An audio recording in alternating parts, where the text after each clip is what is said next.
Muy bien, mis hermanos, el Señor les bendiga. Entonces vamos a abrir nuestras Biblias en Apocalipsis capítulo 3 y vamos a estar estudiando hoy el mensaje a la iglesia de Filadelfia.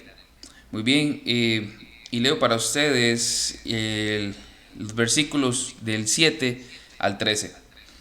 Escriba al ángel de la iglesia en Filadelfia, el santo, el verdadero, el que tiene la llave de David, el que abre y nadie cierra, y cierra y nadie abre, dice esto: yo conozco tus obras, por lo tanto he puesto delante de ti una puerta abierta que nadie puede cerrar. Aunque tienes poco poder, has guardado mi palabra y no has negado mi nombre. Por tanto, yo entregaré a aquellos de la sinagoga de Satanás que se dicen ser judíos y no lo son, sino que mienten. Yo haré que vengan y se postren a tus pies y sepan que yo te he amado. Porque has guardado la palabra de mi perseverancia, yo también te guardaré en la hora de la prueba, esa hora que está por venir sobre todo el mundo, para poner a prueba a los que habitan sobre la tierra. Vengo pronto. Retén firme lo que tienes para que nadie tome tu corona. Al vencedor le haré una columna en el templo de mi Dios, y nunca más saldrá de allí. Escribiré sobre él el nombre de mi Dios y el nombre de la ciudad de mi Dios, la nueva Jerusalén, que desciende del cielo de mi Dios, mi nombre y mi nombre nuevo. El que tiene oído, oiga lo que el Espíritu dice a las iglesias.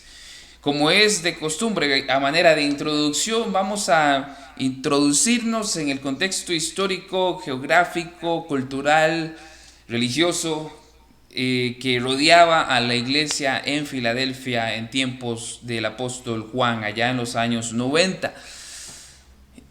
Filadelfia fue fundada por Átalo II, rey de Pérgamo.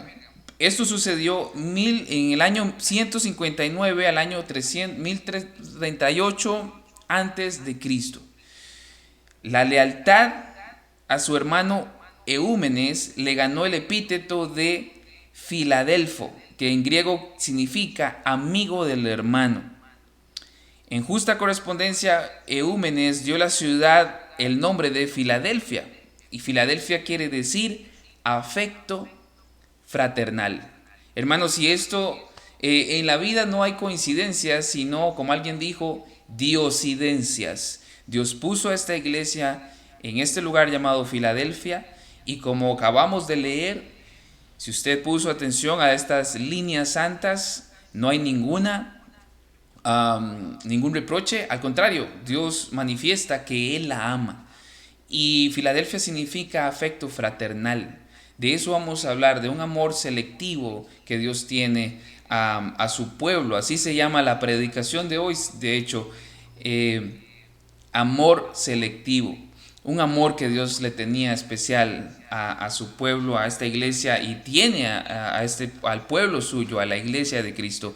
Hermanos, Filadelfia estaba situada a 45 kilómetros al sureste de Sardis. Recordemos que las iglesias en Asia Menor estaban bordeando Asia Menor, ¿no? Entonces ya vemos que la iglesia de Filadelfia viene bordeando la Asia Menor, de manera que ya va bajando, ¿verdad? La última sería la de la Odisea, cerrando ya un poco el círculo, por decirlo así. Su envidiable posición hizo que Átalo II destinase a ser un centro de difusión del lenguaje y de las costumbres helénicas de toda la región de Lidia y Frigia. Filadelfia estaba en una situación estratégica, ya que por ahí corría una calle, la cual era una calle usada para el envío de cartas o mensajes, ¿no? Era un camino postal, por decirlo así. Entonces se hizo estratégico que de ahí se difusiese el lenguaje y las costumbres helénicas hacia todas las regiones, especialmente Lidia y Frigia. De ahí que fuese una ciudad apta entonces para también la acción misionera, con éxitos notables, tanto que la proyección de la cultura griega como la difusión del evangelio. Ya imagínense, estando usted situado en una época donde obviamente no hay carros, no hay trenes ni nada de eso, al contrario, es muy transitada.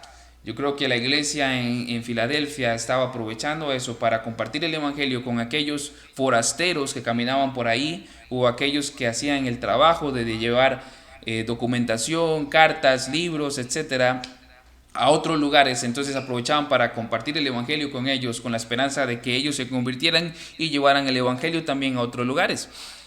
La ciudad fue destruida por el terremoto que destruyó también Sardis en el año 17 antes de Cristo, después de Cristo, perdón, en el año 17 después de Cristo.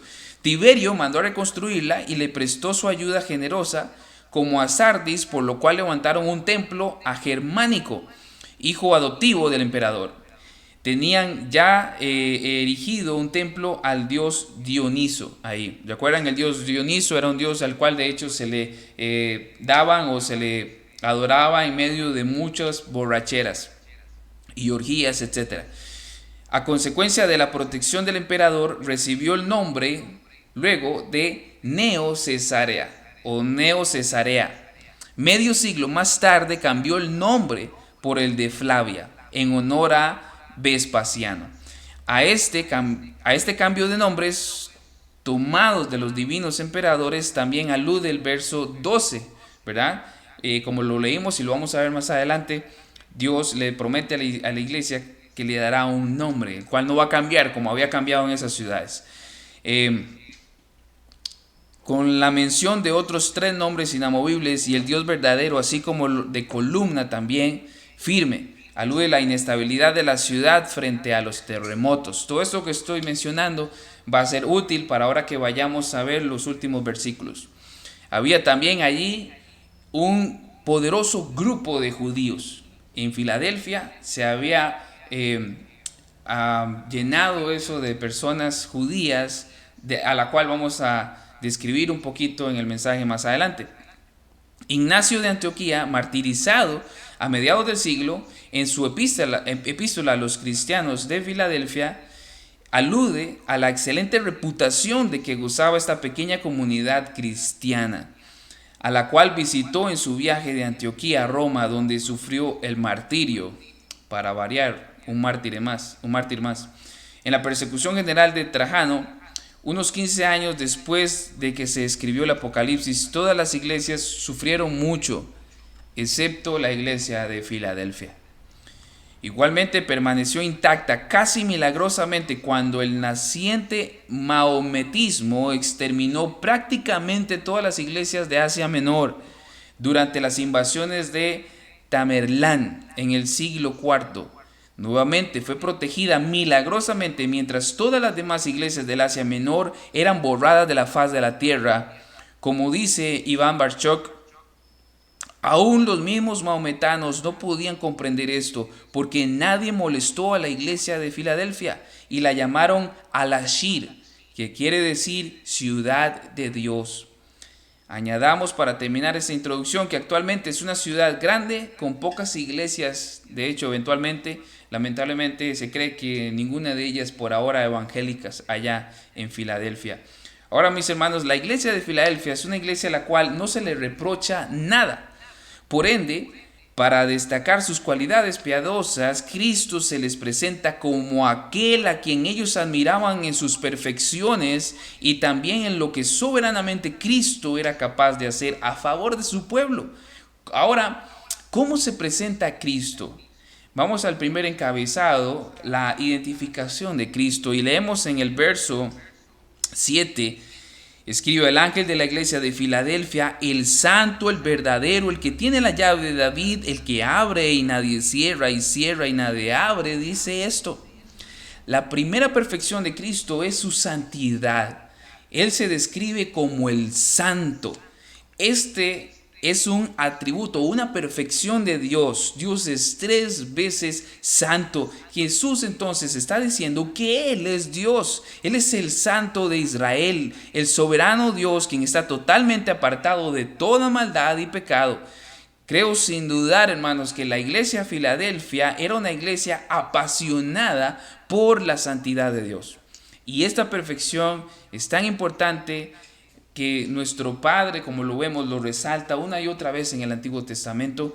Él es 3 veces santo, Él es santo, santo, santo. De hecho, en Apocalipsis capítulo 4, verso 8, dice: santo, santo, santo es el Señor, Dios el Todopoderoso, el que era, el que es y el que ha de venir. La santidad de Dios la vemos pregnada desde el Antiguo Testamento hasta el Nuevo Testamento, y Jesús se presenta como el santo. Él es Dios 3 veces santo. La iglesia, yo creo que en Filadelfia estaba apasionada por esa perfección de Cristo. Ahora, hermanos, una iglesia apasionada por la santidad, yo creo que será una iglesia que no abandonará su primer amor, como lo hizo la primera iglesia que vimos de Éfeso. Esta iglesia de Filadelfia no se le reprocha eso. Una iglesia apasionada por la santidad será una iglesia que cuida de la doctrina, porque la santidad, cuando amamos la santidad de verdad, nos lleva a conocer al verdadero Dios y a una conducta conforme al verdadero Dios, y la doctrina nos va a ayudar a conocer al verdadero Dios de verdad. Una iglesia apasionada por la santidad será una iglesia que no se someterá al César, no se someterá a ningún gobierno cuando el gobierno atenta a causar grietas en la iglesia o querer infiltrarse en la soberanía que tenemos como iglesia dada por Dios para rendir culto a la manera de Dios, como Dios quiere que vivamos nuestras vidas. Una iglesia apasionada por la santidad de Dios y entendida de quién es Dios no se va a rebelar con sus leyes santas para obedecer leyes paganas. Una iglesia apasionada por la santidad será una iglesia que será apasionada por la obediencia y el temor del Señor. Yo creo que Filadelfia era una iglesia que estaba muy apasionada por la santidad de Dios, y nosotros debemos imitar esto, mis hermanos. Yo, mientras meditaba en este mensaje, yo decía: Dios, yo necesito apasionarme aún más y más por tu santidad, amar la santidad, aborrecer cada vez más el pecado y acercarme más al Señor. Dios nos conceda eso a medida que vemos que su venida se acerca. Jesús no solamente, hermanos, se describe como el santo, sino también como el verdadero. Jesús se describe no como un falso Dios, no como los muchos que abundaban en Asia, como ese Dionisio menor, en Asia Menor, sin exceptuar Filadelfia, por supuesto. Jesús está diciendo: yo soy el verdadero. Fuera de Él no hay Dios. Jesús también es veraz, Él es sincero, es decir, no es no solo el que dice ser verdad, sino que Él es la verdad encarnada y resucitada. Y Jesús también está diciendo que Él es fidedigno, es decir, Él es digno de toda confianza. La iglesia en Filadelfia no tuvo tiempo histórico, mis hermanos, como lo tuvo Israel en el Antiguo Testamento. ¿Qué estoy queriendo decir? Vea lo que dice 2 de Crónicas 15:3, lo leo para ustedes. Por muchos días Israel no estuvo sin el Dios verdadero y sin sacerdote que enseñara y sin ley. Filadelfia, a la hora de recibir esta carta, probablemente estaba recibiéndola una segunda generación. Y esos hermanos que empezaron la iglesia en Filadelfia siempre se mantuvieron fieles a las Escrituras, lo cual los llevó a ser oficiales, predicadores, pastores y maestros del Dios verdadero, y enseñaron bien la palabra de Dios, guardaron sus leyes, de manera que en Filadelfia no se cumplió lo que pasó en el Antiguo Testamento con Israel, que, como dice el texto, muchos días Israel estuvo sin el Dios verdadero. ¿Por qué? Porque los sacerdotes no estaban enseñando al Dios verdadero, se apartaron de sus leyes. Filadelfia no llevaba eso en su historia. Filadelfia, más bien, en su historia nunca se apartó de este Dios. Sus oficiales predicaron y enseñaron a guardar sus mandamientos, su ley moral, a toda costa y a cualquier costo. Ellos seguían fieles al Dios verdadero, porque se predicaba y se enseñaba al Dios verdadero. Hermanos, y aquí algunas aplicaciones, porque hoy en día hay muchas congregaciones que se congregan, pero para elevar a Dios o para darle a Dios un fuego extraño. No conocen al Dios y se han hecho de un Dios falso, el cual los domingos se congregan para adorar a ese Dios que no conocen. Un Dios que ellos predican de amor, pero un Dios sin ira. Un Dios de amor pero sin justicia, un Dios de misericordia pero no un Dios de juicio, un Dios que para ellos ama al pecador pero aborrece al pecado, cuando la Biblia enseña que Dios aborrece al pecador y aborrece el pecado. La iglesia de Cristo debe esforzarse por conocer al Dios verdadero con todas sus perfecciones y reconocer y doblegarse ante su majestad, reconocer que Dios tiene un único plan histórico redentor y reconocer que Él es soberano al gobernar todas las cosas y todas las causas secundarias. Él lo gobierna todo, Él es soberano, Él tiene un plan y Él es amor, pero también Él es fuego consumidor, ¿verdad? Entonces, como iglesia debemos esforzarnos en conocer cada vez más a este Dios, porque no queremos congregarnos los domingos para lo peor, queremos que valga la pena ir los domingos porque sabemos que estamos haciendo el esfuerzo por rendir un culto que es un fuego agradable al Señor, una adoración genuina basada en su palabra, no con pragmatismo, sino basada en la adoración que Dios nos dice en su palabra que debemos darle a este Dios verdadero.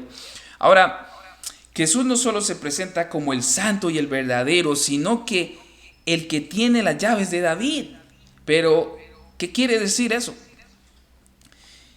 La llave es una figura o simbolismo de la autoridad de Jesús, y las puertas cerradas y abiertas subrayan la soberanía de Cristo y su autoridad sobre su reino. De Él es el reino y nadie entra sino por Él. Como por ejemplo dice Isaías 22:22, una cita que probablemente ellos hubiesen recordado al escuchar esto. Dice Isaías 22:22, entonces pondré la llave de la casa de David sobre su hombro. Cuando él abra, nadie cerrará. Cuando él cierre, nadie abrirá. En el contexto de este versículo, Eliakim iba a recibir las llaves de la casa de David, las cuales simbolizaban la autoridad sobre la casa de David. El pueblo había sido llamado al arrepentimiento y no obedecieron, sino que más bien hicieron fiestas, se emborracharon, se burlaron más bien de la orden al arrepentimiento que envió Dios. Eliakim viene a ser, mis hermanos, entonces un tipo de Cristo, una representación del Mesías, Rey soberano. Jesús es el camino, la verdad y la vida. Jesús es la puerta y nadie más que Él la abre para que la gente entre a su reino. Nadie puede ir al reino, nadie puede entrar a su reino sino por Él. Él es la puerta, Él tiene las llaves al reino de los cielos. De Él es el cielo y Él ejerce soberanía sobre todas las cosas. Es lo que Jesús está diciendo con ese texto a la iglesia. Yo tengo las llaves del reino. Ahora, Jesús hubo abierto, mis hermanos, por ejemplo, con esas llaves, el evangelio para que la iglesia en Filadelfia se plantara. Y ahora les pasa un reporte espiritual. Vamos a ver el segundo encabezado, una resonancia espiritual para la iglesia. Y pasamos ahora al verso 8, el cual dice: yo conozco tus obras, por tanto he puesto delante de ti una puerta abierta que nadie puede cerrar. Aunque tienes poco poder, has guardado mi palabra y no has negado mi nombre. Lo primero que Jesús les manifiesta es el conocimiento de las obras de esa iglesia. Recordemos que Jesús es el que tiene los ojos como llama de fuego y que todo lo ve. Él lo ve todo en las iglesias. Y Él ahora les dice a ellos el resultado de esta resonancia espiritual. ¿Cuáles eran esas obras a las cuales Dios se refiere? Bueno, el verso nos dice: has guardado mi palabra. Como ya hemos dicho anteriormente, guardar la palabra de Jesús significa no diluirla para acomodarse a la presión del sistema mundano. Era guardar sus mandamientos sin quitarles y sin ponerles. Se predicaba la palabra pura, sin mácula. Ellos se habían guardado de los nicolaitas, se habían guardado de los judaizantes, de los gnósticos, de los Jezabel, de los Balaames, por ejemplo, que ya hemos estudiado en otras iglesias. Hermanos, ellos amaban su palabra, porque como dijimos, aman la santidad. Para conocer y amar más a este Dios verdadero, debemos amar la palabra y predicarla bien, conocerla bien. Y esta era la iglesia, una iglesia que amaba guardar la palabra de Dios. La segunda obra que sobresale es que no has negado mi nombre, les dice Jesús a la iglesia. Como dijimos, Filadelfia fue poblada por muchos judíos. Estos probablemente acusaban a los cristianos de herejes y de creer en un falso Mesías. Para ellos Jesús fue un falso Mesías. La presión judía no hizo que la iglesia, sin embargo, retrocediese, sino que continuó avanzando al continuar predicando a Cristo, a este Cristo crucificado y resucitado, al verdadero Mesías. Los hermanos de Filadelfia no se habían comprometido tampoco, mis hermanos, con los gremios. ¿Recuerda? Hemos hablado de los gremios que abundaban en Asia Menor, que exigían a que sus miembros comieran de los ídolos, participaran en los banquetes idolátricos, que se emborracharan y fornicaran. Los hermanos se habían guardado de todo eso. Estos hermanos más bien eran un pueblo que no perdían la oportunidad para el evangelismo debido a la ubicación que ellos tenían. Proclamaban a este Cristo resucitado, al verdadero Mesías. Entre tanto judío que había ahí, ellos seguían anunciando al verdadero Mesías, a Jesús. Al estar ubicados en esta carretera postal del Imperio Romano, ellos la habían aprovechado al máximo para esta labor del evangelismo. Filadelfia era una iglesia probablemente pequeña, con pocos recursos económicos, pero con mucho poder y dependencia del Espíritu Santo.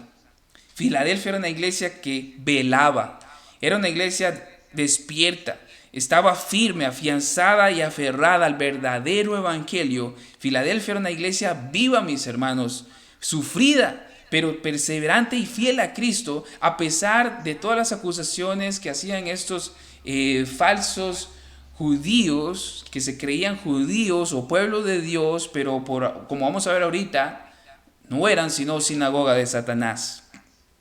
Aquí algunas aplicaciones. Muchas congregaciones, mis hermanos, miden, por ejemplo, su espiritualidad por lo que entra en las arcas de las ofrendas.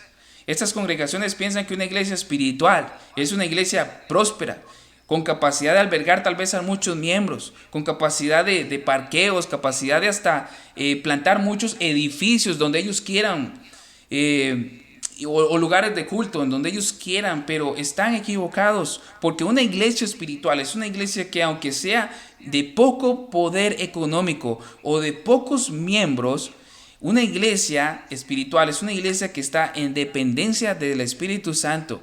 Su poder, su confianza está en la palabra de Dios, en conocer al Dios vivo y depender del Espíritu Santo, no de sus recursos económicos, no de sus recursos intelectuales, no de las personas con capacidad de influenciar en una sociedad tal vez. No, es una iglesia que depende de la Escritura, en el sentido que es la Escritura la que nos guía y queremos hacer las cosas con base a la Escritura y dependemos del Espíritu Santo para los resultados que Dios quiera darnos como iglesia. Una iglesia espiritual es esa, es independientemente lo que las facturas digan en cuanto a los ingresos o egresos, y también es independiente en cuanto a la cantidad de sus miembros.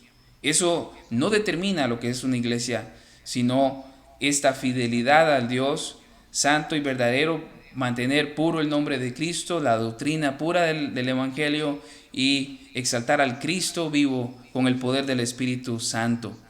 A esta iglesia ejemplar de Filadelfia, Cristo le hace ver una realidad poderosa e importante. Él le dice, hay una puerta abierta que nadie puede cerrar. ¿De cuál puerta está hablando Cristo en este pasaje? Las Escrituras hablan de manera metafórica de puertas para el servicio y puertas para el Evangelio.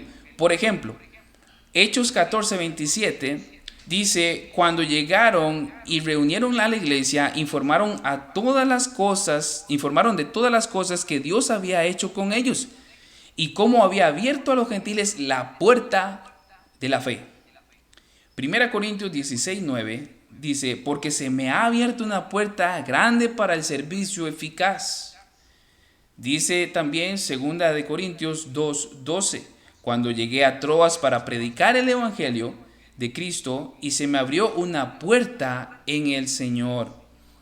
Finalmente Colosenses 4:3 también dice, oren al mismo tiempo también por nosotros para que Dios nos abra puerta para la palabra. Ahora, como hemos visto, hay puertas para el servicio, hay puertas para que Dios abre para el evangelio. Como vemos, la misma iglesia en Filadelfia fue una puerta que Dios abrió para que ahí se plantara una iglesia. Yo creo, mis hermanos, a la luz de la palabra, que es Dios quien abre puertas para que se planten iglesias, y a veces Dios en su soberanía y su sabiduría mantiene a veces puertas cerradas para que en lugares también se planten iglesias. Él sabe lo que hace, pero es Él quien abre puertas para la plantación de iglesias, pero también algunas las mantiene cerradas. Para muestra de un botón, ¿por cuánto tiempo estuvo floreciendo el Evangelio en los países de Oriente? Pero ¿por cuántos siglos América, que estaba poblada, no tenía una puerta abierta para el Evangelio, sino que Dios decide en su soberanía abrir la puerta cuando se descubre finalmente América? Él es soberano y Él sabe lo que hace, pero Él es el que abre puertas y las cierra. Ahora, tomemos del contexto. Por ejemplo, en el verso 7, Dios dice que Él tiene las llaves de la casa de David, y como vimos, eso quiere decir que Él tiene las llaves del reino.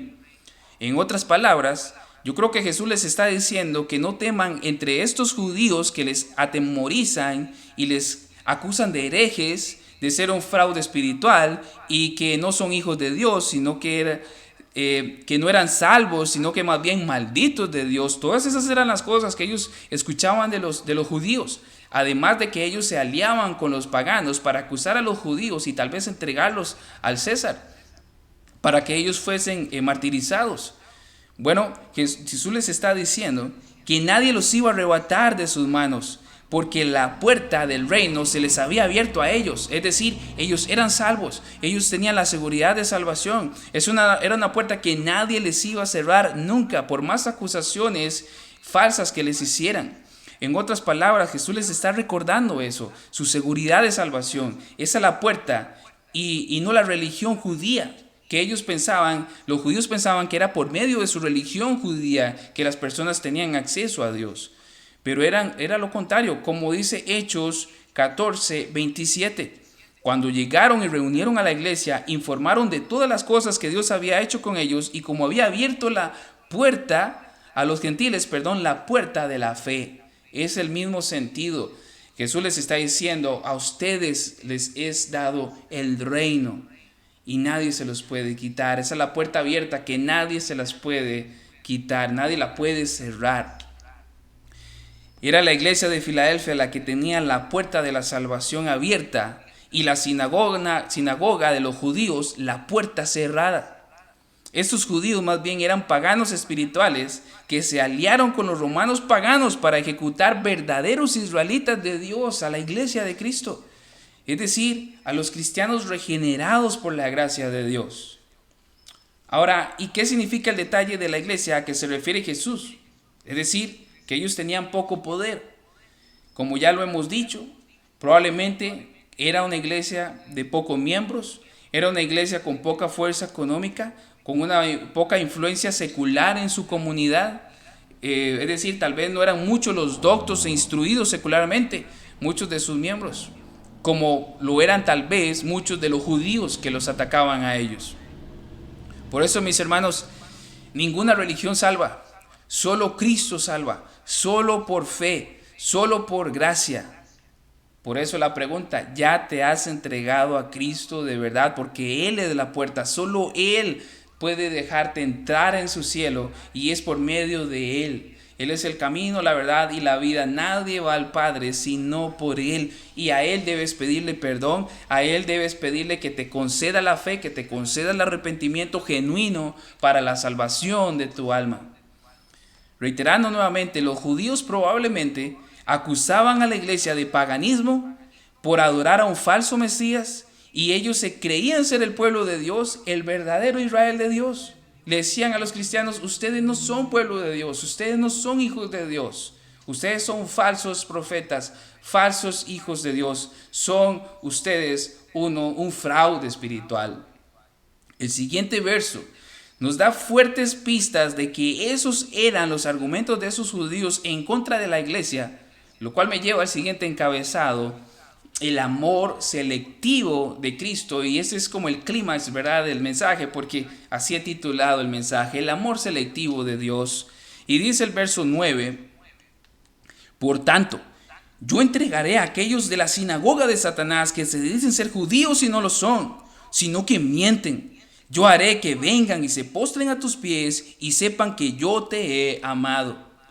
Debido a que esta iglesia no tenía ni un solo reproche y todo lo que hacía, aún con sus pocos recursos, lo hacía para la gloria de Dios, Cristo iba a demostrarle a los judíos a quien realmente Dios amaba. Cristo, el verdadero Dios, era más bien blasfemado por esos judíos que se creían verdaderos hijos de Dios.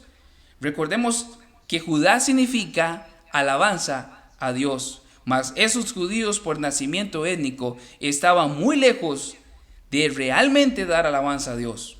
Se creían hijos de Dios, pero más bien eran hijos del diablo. Por ejemplo, en el año 70 o en el año 90, no recuerdo bien, los judíos de hecho hicieron un concilio para cerrar el canon del Antiguo Testamento. Resulta que ellos también redactaron otro documento donde de hecho maldecían a los cristianos. Y eso me hace recordar la promesa de Abraham en Génesis 12, esa promesa que Dios le dijo a él: bendeciré al que te bendiga, maldeciré al que te maldiga. Abraham no era judío cuando recibió esa promesa, por eso se le llama padre de todas las naciones. Es decir, el verdadero pueblo de Dios, la iglesia, el pueblo regenerado, es el que recibe estas bendiciones. Todo aquel que maldiga a la iglesia será maldito por Dios, y todo aquel que bendiga a la iglesia recibirá esa bendición de Dios. Por ejemplo, Pablo de hecho abarca este tema cuando le escribe a los romanos. En su carta a los romanos, el capítulo 2, versos 27 al 29, quiero leer para ustedes, pero con la versión Nueva Traducción Viviente, porque me encanta como ella lo expone, la cual dice así: de hecho, los gentiles incircuncisos que cumplen la ley de Dios los condenarán a ustedes, judíos que están circuncidados y tienen la ley de Dios, pero no la obedecen. Pues no es un verdadero judío solo por haber nacido de padres judíos ni por haber pasado por la ceremonia de la circuncisión. No, un verdadero judío es aquel que tiene el corazón recto a los ojos de Dios. La verdadera circuncisión no consiste meramente en obedecer la letra de la ley, sino que es un cambio en el corazón producido por el Espíritu Santo, y una persona con un corazón transformado busca la aprobación de Dios y no la de la gente. Me encanta. La iglesia, mis hermanos, es el verdadero pueblo de Dios, el Israel de Dios, el circunciso de corazón. Los judíos son incircuncisos de corazón. Ahora quiero que rescatemos algo. Esto no es un mensaje que es antijudío, ¿verdad? Sino que recordemos que la iglesia estaba formada normalmente, ¿verdad? Era muy común que estuvieran cristianos gentiles y cristianos judíos. Pero aquí nos estamos refiriendo a estos judíos que negaban al Mesías. Tal vez esta iglesia en Filadelfia tenía judíos que se habían convertido al cristianismo. Entonces sus hermanos judíos incircuncisos de corazón también les injuriaban y les calumniaban y les acusaban a ellos. El punto aquí es esa acusación de esos falsos judíos que estaban en una falsa teología acusando a los cristianos verdaderos.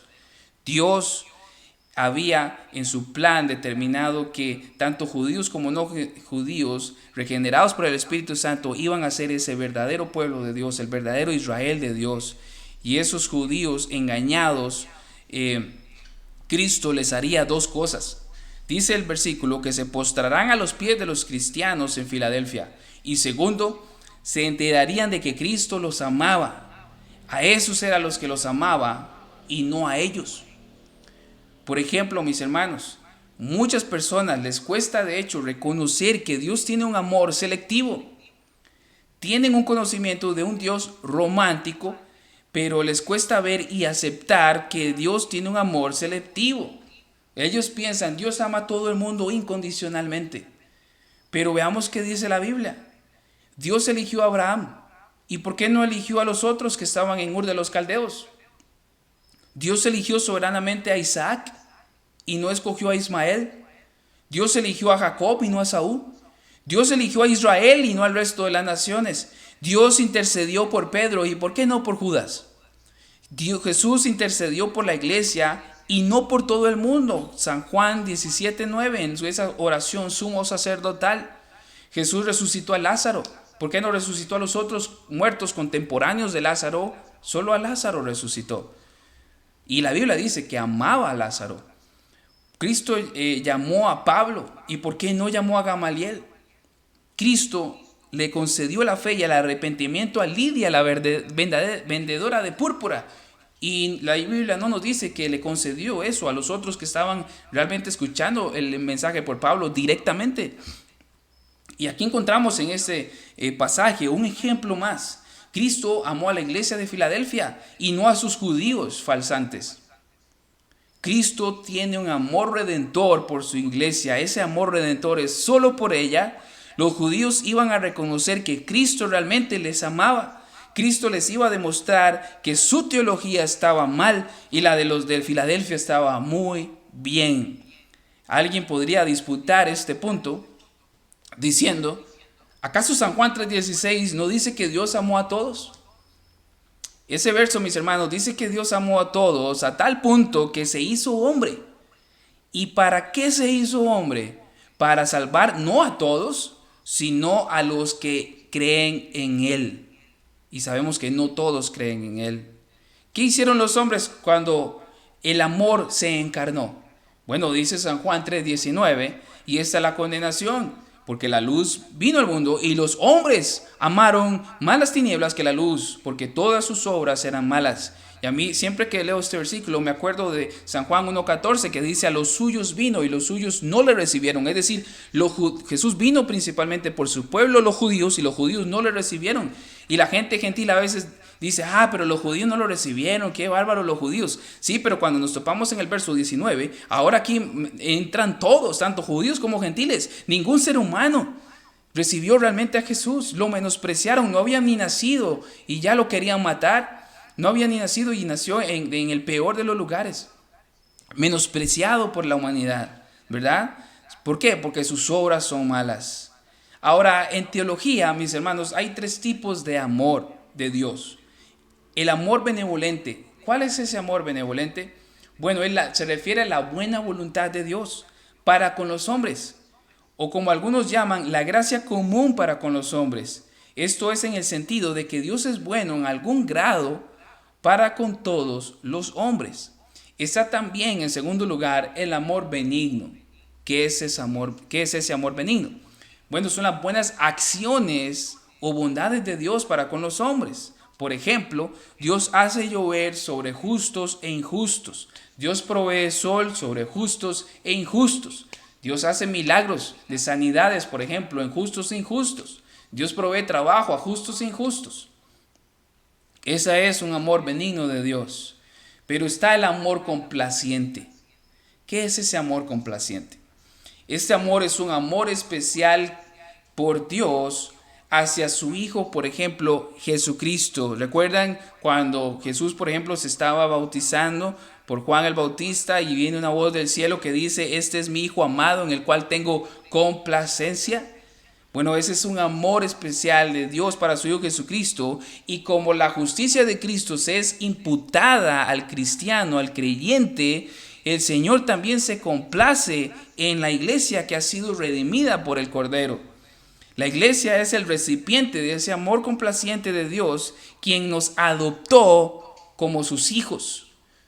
Como somos hijos adoptados suyos, Dios tiene un amor complaciente en nosotros. La justicia de Cristo ha sido imputada en nosotros. Por lo tanto, también ese amor complaciente que Dios tuvo hacia su Hijo, quien cumplió, se sometió a un 100% ante la voluntad del Padre, también esa obediencia se nos fue imputada a nosotros junto con ese amor complaciente.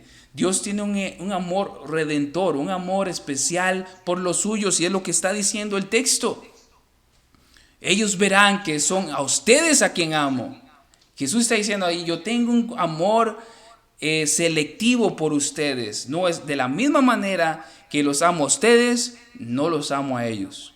A ustedes los amo, porque morí por ustedes en la cruz, los compré en la cruz, derramé mi sangre por ustedes en la cruz, a ustedes los adopté en la cruz, los justifiqué en la cruz, los redimí en la cruz, los perdoné en la cruz. Un ejemplo más, mis hermanos, Dios no ama a la iglesia de la misma manera que ama al mundo. Así como Dios no amó de igual manera a Moisés, ¿verdad? O más bien no amó de la misma manera a Faraón como amó a Moisés. Dios amó a Moisés en otra manera, una manera redentora. Por ejemplo, Nahum 1:2 dice lo siguiente: el Señor es Dios celoso, lleno de ira y de venganza. Él toma venganza de todos los que se oponen y persiste en su furia contra sus enemigos. Estos judíos estaban oponiendo al mismo Dios. Todo aquel que se oponga a la iglesia de Cristo se opone al mismo Dios, porque la iglesia es su cuerpo. Y él dice la palabra de Dios que es celoso, lleno de ira y de venganza. Yo daré el pago, dice el Señor. Entonces, si quieres disfrutar de este amor complaciente de Dios, debes venir a Cristo en arrepentimiento y fe. De otra manera, la ira de Dios, esta venganza de Dios está sobre usted si usted no ha venido a Cristo en arrepentimiento y fe. Él está airado con el pecador y con el pecado. Ahora, volviendo al pasaje de estudio, parece ser que esta lección espiritual de Dios para con los judíos había sido también profetizada por el profeta Isaías. Isaías 60:14 dice lo siguiente: los descendientes de los que te atormentaron vendrán a inclinarse ante ti. Los que te despreciaron te besarán los pies, te llamarán la ciudad del Señor y Sión, el santo de Dios. Mis hermanos, muchas personas están en religiones que no son las correctas. Creen que le sirven a un Dios verdadero, pero más bien tienen a Dios airado. Muchos predicadores dicen que el amor de Dios es incondicional para todos y eso está muy lejos de la verdad. De ser así, entonces, ¿por qué Dios está pidiéndole a las personas que se arrepientan? O de otro modo vendrá sobre ellos su ira. Todo aquel que está en religiones semejantes debe arrepentirse y huir de tales lugares y buscar una congregación que tema a Dios y que tiemble ante su palabra. Cristo no solo prometió hacer que los judíos se humillaran ante la iglesia, sino también que Cristo les prometió algo más a esta iglesia. Y eso lo encontramos en el verso 10. Dice el verso 10 de la palabra de Dios: porque has guardado la palabra de mi perseverancia, y yo también te guardaré de la hora de la prueba, esa hora que está por venir sobre todo el mundo para poner a prueba a los que habitan sobre la tierra. Como esta iglesia, mis hermanos, había guardado la palabra de Cristo, como ya lo hemos conversado, o sea, su ortodoxia era sana y también su conducta era consistente con su ortodoxia. Ellos eran perseverantes a pesar de las dificultades y su poca fuerza y su poco poder económico y las presiones del sistema pagano junto con las presiones de estos falsos hijos de Dios, ¿verdad? Los judíos.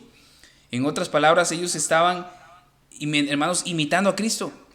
Cristo igualmente fue así de perseguido. Fue malinterpretado por los judíos, ¿verdad? Blasfemado y llevado a la muerte por su propio pueblo judío.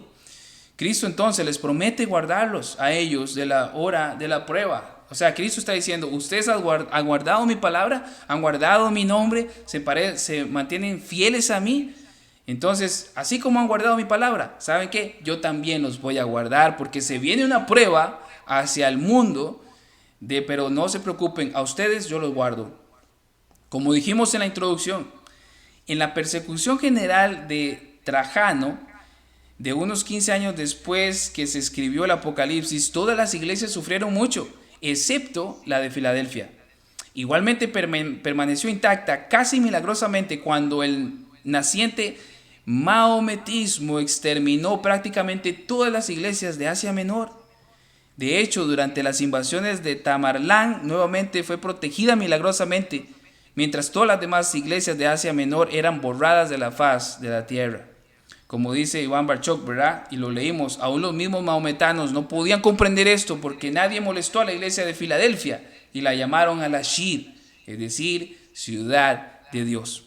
Ahora, a la luz de la Biblia, vemos cómo Dios manda pruebas al mundo para probar a los habitantes de la tierra. Y dicho sea de paso, la frase habitantes de la tierra hace referencia a los incrédulos. Son a los incrédulos. Por ejemplo, Apocalipsis 13:8 dice: adorarán a la bestia todos los que moran en la tierra, cuyos nombres no han sido escritos desde la fundación del mundo y en el libro de la vida del Cordero que fue inmolado. Es a estos habitantes de la tierra los que les iba a venir la hora de la prueba. Ahora es importante destacar que la hora de la prueba que le sobrevendrá al mundo antes de la venida de Cristo será algo nunca antes experimentado, como leeremos y estudiaremos cuando veamos los sellos, las trompetas y las copas de la ira de Dios. Como por ejemplo dice Marcos 13:19, porque aquellos días serán de tribulación, tal como no ha acontecido desde el principio de la creación que hizo Dios hasta ahora, ni acontecerá jamás.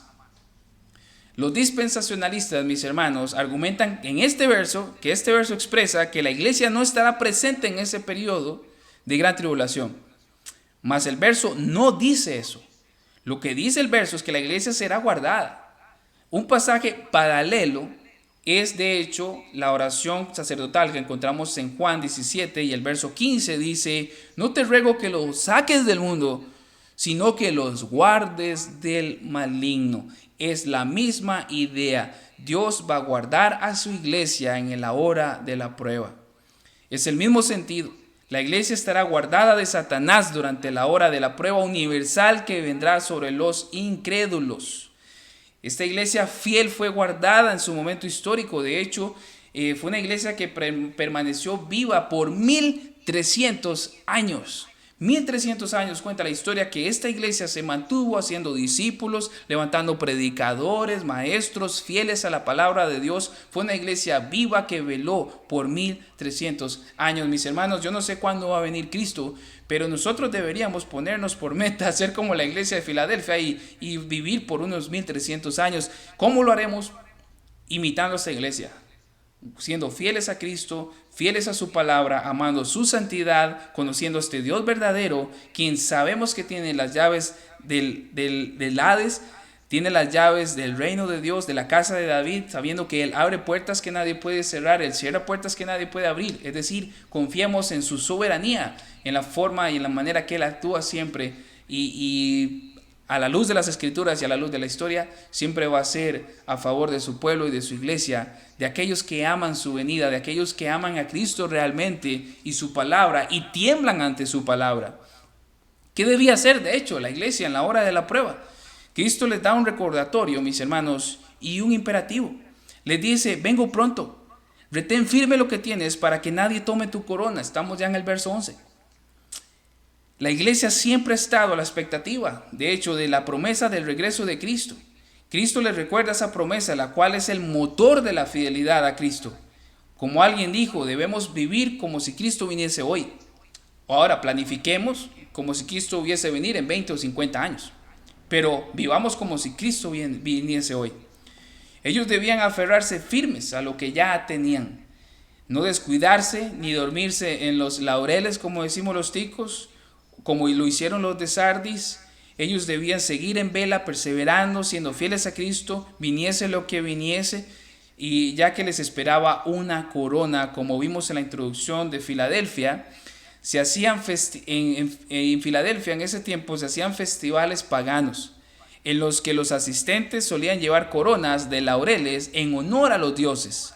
Cristo toma esa actividad cívica pagana para hablarles de las coronas eternas que recibirán los fieles en el día del Señor, en el día de Cristo. Y esas coronas obviamente se las pondremos a los pies de Cristo, porque de Él es la gloria por los siglos de los siglos. Amén. Ahora no solo les da ese recordatorio y el imperativo. Cristo les quiso informar, sino también de algo más. Y continuamos con más promesas en el verso 12, el cual dice: al vencedor le haré una columna en el templo de mi Dios, y nunca más saldrá de allí. Escribiré sobre él el nombre de mi Dios y el nombre de la ciudad de mi Dios, la nueva Jerusalén, que desciende del cielo de mi Dios, y mi nombre nuevo. Qué montón de pronombres posesivos, ¿verdad? El mismo mi se repite muchas veces, mis hermanos. Y es que este verso recalca algo: que todo es de Él, tanto la salvación, el reino, la nueva Jerusalén, todos los nombres, nosotros principalmente, Él está diciendo a la iglesia, ustedes son míos, son los que el Padre me dio para que yo redimiese, ustedes son míos. Ahora veámoslo con detalle. Como ya hemos dicho, el vencedor es el cristiano verdadero. Primera Juan 5:5. ¿Y quién es el que vence al mundo sino el que cree que Jesús es el Hijo de Dios? Los vencedores eran los verdaderos cristianos. Toda esta iglesia era una iglesia de miembros vencedores. ¿Qué quiere decir más específicamente la cuestión de la columna? Bueno, en Primera Reyes 7, 17 al 21, vemos que el templo de Salomón descansaba sobre dos columnas que sostenían el gran pórtico. Una al lado derecho, a la que puso el nombre de Jaquim, que significa Jehová ha dado estabilidad. Otra al lado izquierdo, a la que llamó Boaz, que significa en la fuerza de Jehová. También la iglesia de Filadelfia tenía fuerza y estabilidad a pesar de ser una comunidad pequeña. Por eso era columna y baluarte de la verdad, como le dice Pablo a Timoteo 3:15. Lo que Cristo entonces les está diciendo es que si ellos permanecían fieles, Él entonces haría que ellos permaneciesen en el cielo, así como los pilares en un templo permanecen firmes. Recordemos que las personas de Filadelfia vivían atemorizadas por las construcciones, ya que al haber tanto sismo, ellos temían por sus vidas y algunos preferían vivir alejados de la ciudad, ¿verdad? Entonces ellos entraban a la ciudad para hacer sus diligencias, pero luego salían. Por eso Dios les promete a los de Filadelfia, y nunca saldrán de allí. O sea, Jesús le está diciendo, ahí hay mucho sismo, mucha gente le da miedo vivir ahí, porque hay poca estabilidad, ¿verdad?, en la infraestructura de las construcciones por los terremotos. Pero ¿saben qué? Ustedes serán inamovibles y nadie los sacará de la casa de mi Dios. Y si recordamos esto, lo unimos con lo que vimos al inicio de que Cristo tiene las puertas abiertas a esta iglesia. Cristo les está reafirmando a ellos que de ellos es la salvación. Esa salvación no la iban a perder porque ellos son vencedores en Cristo Jesús, ¿verdad? Ryrie, un comentarista, dice lo siguiente: de la manera como era de honrar a un magistrado colocando una columna en su nombre en uno de los templos allá en Filadelfia, así llevaría el nombre en la columna del templo de Dios. La comparación con la propia ciudad de Filadelfia nos da otra pauta adicional para referir estos nombres, porque la ciudad misma había tenido 3 nombres diferentes. ¿Recuerdan? Al inicio hablamos de que en una ocasión se había llamado Neo Cesarea o Flavia y Filadelfia. Bueno, Jesús le está diciendo a ellos, mientras que Cristo impone en los suyos un nombre glorioso y definitivo, no como en Filadelfia que habían cambiado de nombre. No, ese nombre iba a ser definitivo. Escribiré sobre ellos el nombre de mi Dios como un sello de protección sobre el pueblo santo, escogido de Dios. Indica eso, mis hermanos, que somos posesión de Dios, somos de Él. Y continúa diciendo, y el nombre de la ciudad de mi Dios, la nueva Jerusalén. Si el nombre de Dios era como el sello de protección sobre sus hijos, el nombre de la ciudad de Dios, la nueva Jerusalén, indica que está inscrito en el padrón de dicha ciudad. O sea, los de Filadelfia ya estaban inscritos en el libro de la membresía de la nueva ciudad de Dios, la nueva Jerusalén. O sea, ya estamos todos los creyentes registrados en ese padrón. Somos los ciudadanos de ella por derecho, porque Cristo ganó nuestros derechos. Para esa ciudad, como dice el autor Grow, ya tenemos el pasaporte en regla. El nombre nuevo no lo sabemos. No sabemos a ciencia cierta cuál será ese nombre, mas sabemos que somos posesión suya. Yo creo que ese es el mayor énfasis en este último versículo. Somos de Él. Nada nos arrebatará de su mano. Mi Padre que me las dio, dice Jesús, nadie las puede arrebatar de las manos del Padre, nadie las puede arrebatar de las manos de Jesús. Jesús y el Padre uno son. Hemos sido sellados con el Espíritu Santo. Nadie nunca nos arrebatará la salvación, porque no depende de nosotros. La salvación depende de Cristo. La única obra de salvación es la de Cristo, no la nuestra. Por ende, tenemos estas promesas aseguradas porque somos el pueblo de Dios.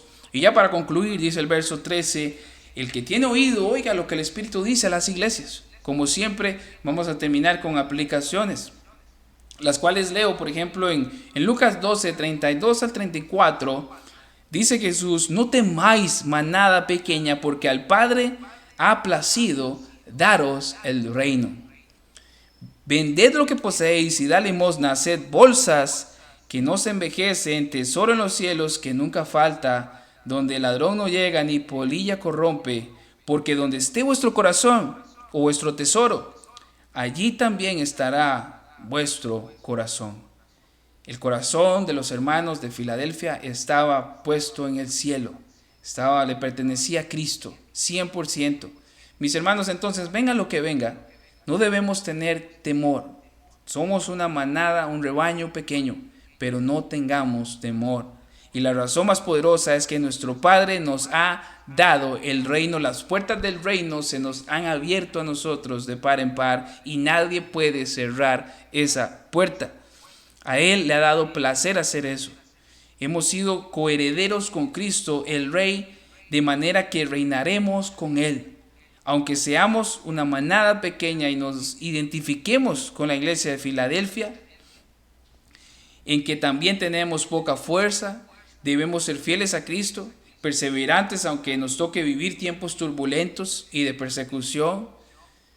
El corazón de la iglesia de Cristo le pertenece a Cristo. Ellos tenían su tesoro en el cielo y las cosas de la tierra ya no nos interesan tanto. De hecho, Pablo le exhorta a los colosenses algo parecido, en el mismo sentido. De hecho, les escribe en Colosenses capítulo 3, versos del 1 al 3, dice así: si habéis pues resucitado con Cristo, buscad las cosas de arriba, donde está Cristo sentado a la diestra de Dios. Poned la mira en las cosas de arriba y no las de la tierra, porque muertos sois y vuestra vida está escondida con Cristo en Dios.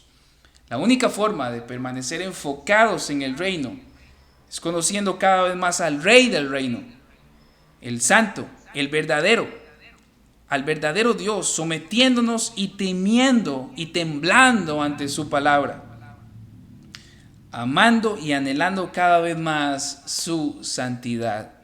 También no nos olvidemos cuánto amor nos ha dado Dios. Él nos amó con un amor eterno, incondicional. Hemos sido salvados por pura gracia para alabanza de su gloria. Mis hermanos, debemos sentirnos muy amados por Dios. Somos el pueblo de Dios, un pueblo especial, adquirido por Dios, comprado con la sangre del Cordero. Hermano, entonces, sintámonos amados, sintámonos apreciados por Dios. No sé si usted está pasando por desánimo, no sé si usted está pasando por algún sentimiento de soledad. Mis hermanos, nuestra compañía es la de Cristo y es una compañía que excede cualquier otra compañía. Mi hermano que está allá en el hospital, Cristo está con usted. Mi hermana que está sin su esposo, Cristo está con usted. Hijas que están sin su papá, Cristo está con usted. Aquellos hermanos que están siendo perseguidos, siendo apartados de sus padres, de su esposa o esposo, ellos saben que Cristo está con ellos. Mis hermanos, no sé lo que el mundo nos dé, lo que venga lo que venga, no olvidemos cuán amor nos ha dado el Padre para que seamos llamados hijos de Dios. Oremos y a Él sea toda gloria y toda alabanza, y que Dios nos permita ser como la iglesia de Filadelfia. Vamos a orar. Padre Santo, te adoramos y te damos gracias, Señor, porque tú eres bueno y misericordioso, Señor, y nos has permitido indagar en estas líneas santas y adquirir conocimiento de estos hermanos que valientemente se esforzaron por guardar tu palabra, ser fieles a Cristo en medio de la persecución, en medio de las calumnias, en medio de aquellas circunstancias que humanamente hablando no eran favorables para esta iglesia, pero ellos permanecieron fieles. Señor, y usted deja aquí en estas palabras, en este mensaje a ellos, algo, Señor, solemne, algo envidiable, el decirle a esta iglesia: yo te amo y le mostraré a tus enemigos que es a ti a quien amo. Señor, queremos que esas palabras sean dichas a nosotros y así lo creemos. Sabemos que tú nos amas de una manera especial. Señor, que porque tú nos redimiste, nos compraste en la cruz del Calvario, nos has perdonado todos nuestros pecados, nos has justificado, nos adoptaste como tus hijos. Señor, nos trasladaste de las tinieblas a la luz de tu Hijo amado, al reino de tu Hijo. Señor, gracias porque nos abriste la puerta, Señor, de la salvación. Nos concediste la fe, el arrepentimiento. Y te pedimos, Señor, que si es tu voluntad, Señor, continúes, Señor, abriéndonos puertas para el evangelismo. Ábrenos puertas para que podamos predicar el evangelio a otros y poder ir de lugar en lugar, de casa en casa, donde vayamos, que podamos predicar el evangelio de Cristo y que el mundo sepa que somos cristianos porque predicamos mayormente el evangelio de Cristo. Y Padre, ayúdanos a que nuestros hijos sean salvos, Señor. Concede eso a nuestras familias, ver a nuestros hijos salvados por tu gracia. Queremos ser familias bíblicas, Señor, que te adoran y se someten a ti. Ayúdanos también a discernir cada vez, Señor, que hay leyes que se levanten en contra de tus leyes santas. Danos el valor, el coraje para no someternos a eso, sino que tu ley está por encima de toda orden mundana, de toda ley pagana. Protégenos, Señor, y gracias porque si nos toca pasar, Señor, por persecución, por momentos duros, o si nos toca vivir por estos momentos de tribulación que tu palabra habla, sabemos que tú nos vas a guardar de Satanás. Y aunque seamos perseguidos, tú nos guardas, Señor, tú nos cuidas y viviremos para la gloria y honra suya. Y si morimos, de ti es la gloria y la honra, Señor. Como dijo Pablo, para mí el vivir es Cristo, el morir es ganancia. Ya no vivo yo, mas vive Cristo en mí. Señor, vive en nosotros, reina en nosotros. Que nosotros menguemos y que Cristo cada vez sea más exaltado y formado en nuestras vidas. Bendice a mis hermanos, nuevamente bendice a nuestro hermano que está internado, nuestro hermano Francisco. Bendice a su familia. Consuélale, Señor, y suple sus necesidades y trae sanidad, Señor, a su vida. Y confiamos en que lo veremos pronto, Señor, congregándose con nosotros. Nos gozaremos juntos en Cristo, alabándote, Padre. Gracias por tu amor, gracias por tu misericordia. Te adoramos y te damos gloria y honra, Señor, en tu nombre, Jesús. Amén y amén. Mis hermanos, que el Señor les bendiga grandemente. Y creo que ya estamos abiertos a comentarios.